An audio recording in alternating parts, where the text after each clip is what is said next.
I think it's on that one. Yeah.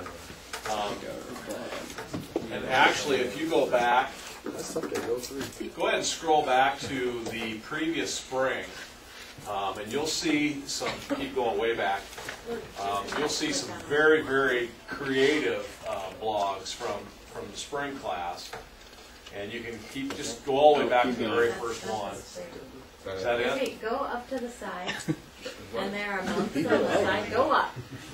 Okay, now go down a little. See those mountains? Yeah, which month? A month in the spring. Go back to April February. or March. February, there we go. Yeah.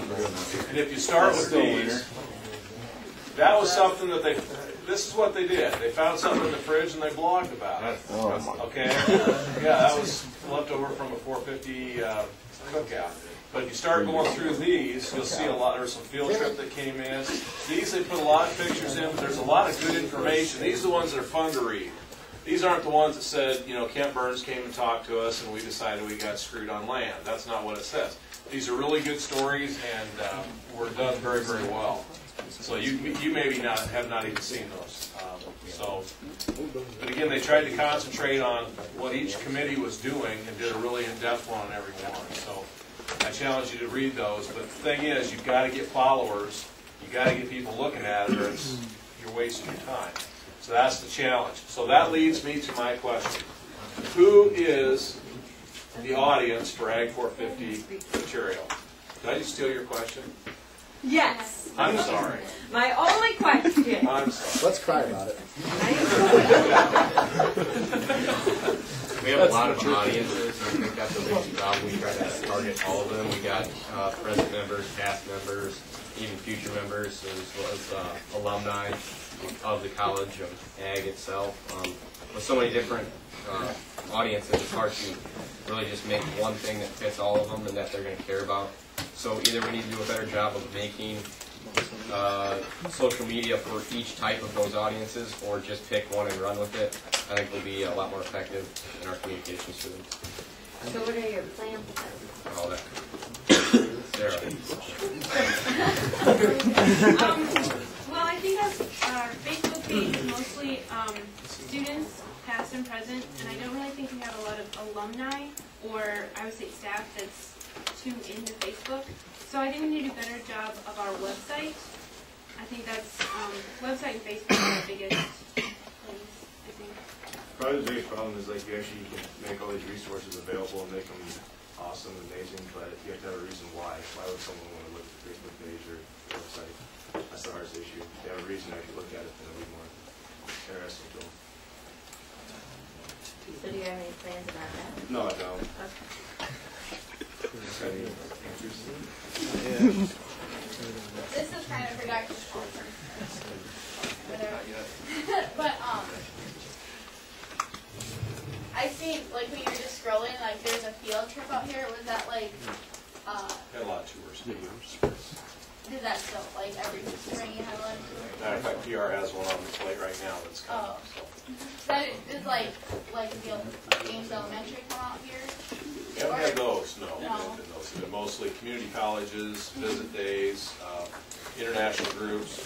So as far as school groups, we do get some FFA tours at the state convention.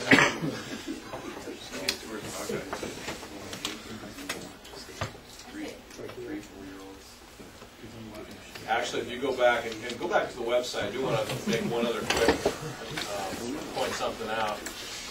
They asked you about press releases, and I think your answer, Sarah, you were talking about newsletters, not press releases. And I think Mega's question was more on press releases out to the local media, to Iowa Farmer Today, Wallace's Farmer, those kind of things. So I think you were talking about. But if you go back and look, you'll see all of our old FarmLink newsletters. Put back to fall of go back up. 04 are linked there. There's one where we actually did the Make-A-Wish Foundation and had one of the kids wanted to run a combine, 10 or 12-year-old. That's the front story on one of those. But I would suggest that you take a look back at some of these old newsletters too. And these go to the faculty. They're all linked there, but they go to the faculty in hard copy. They go to the vendors in hard copy. And that's about the extent of it. What about Scotian Weaver done? There has been, yeah. Not recently. talked about the Ames community stretching out this way. Is there anything you could do, like, is there anything we could do as a group to, like, you know, have an open house day or something to have them out here to see what we're doing and, you know, see that we're trying to be good farm neighbors too, if they are coming out this way? I'm pretty sure, is the 450 Farm involved in the PEG Betterment Day, or the Community Betterment Day with the Farmhouse Club? Yeah, that was actually, was that fall of '09, I believe. I think it's on there, but, yeah, Community Betterment Day. And it was a South Ames Community Betterment Day. The turnout was not the best, but Greg raised a lot of money himself to pay for food and stuff for students and local people to come and help. And we did jobs for some of the farmers around the area as well. Not very many signed up, but he made enough, fed everybody all they wanted to eat, and made enough money to buy that little grill we've got out here.